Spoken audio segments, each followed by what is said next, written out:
Quasars and active galaxies.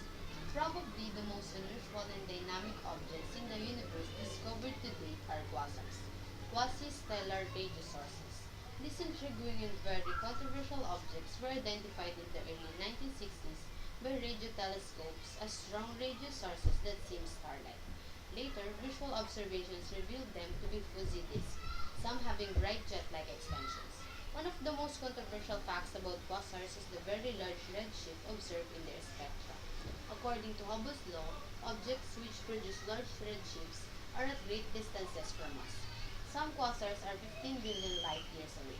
Most galaxies are far too dim to be visible at this distance. Since we can observe quasars at great distances, they must be hundreds to thousands of times brighter than normal galaxies. Although most astronomers consider quasars to be the most luminous and distant objects in the universe, others disagree. This disagreement arose when quasars were discovered to be relatively small, possibly only 100 times the size of our solar system.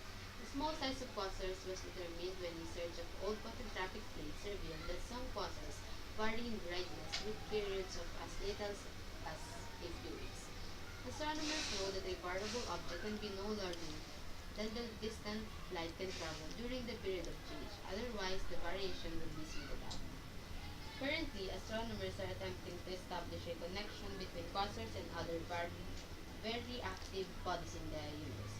One of these active objects, called a Seyfert galaxy, having a bright star-like nucleus which is similar to a quasar in appearance. Observations reveal that the nuclei of some Seyfert galaxies are experiencing catastrophic explosions. In addition, other active galaxies have gas shells expanding from their nuclei, which indicate past explosive events. Even the Milky Way galaxy, which is considered quiescent, shows some evidence of activity in this nucleus. Is there any connection between the violent nature of some galaxies and the superluminous quasars? Some astronomers think there is, because quasars are only observed at great distances. What we are seeing are events which occurred in the distant past. Thus, it has been suggested that quasars are simply the superluminous centers of very young galaxies. The violently eruptive nature of the youthful stage accounts for the intense radiation emitted by quasars. In time, the matter and energy ejected during this eruption spreads outward and enlarges the quasar to galactic size.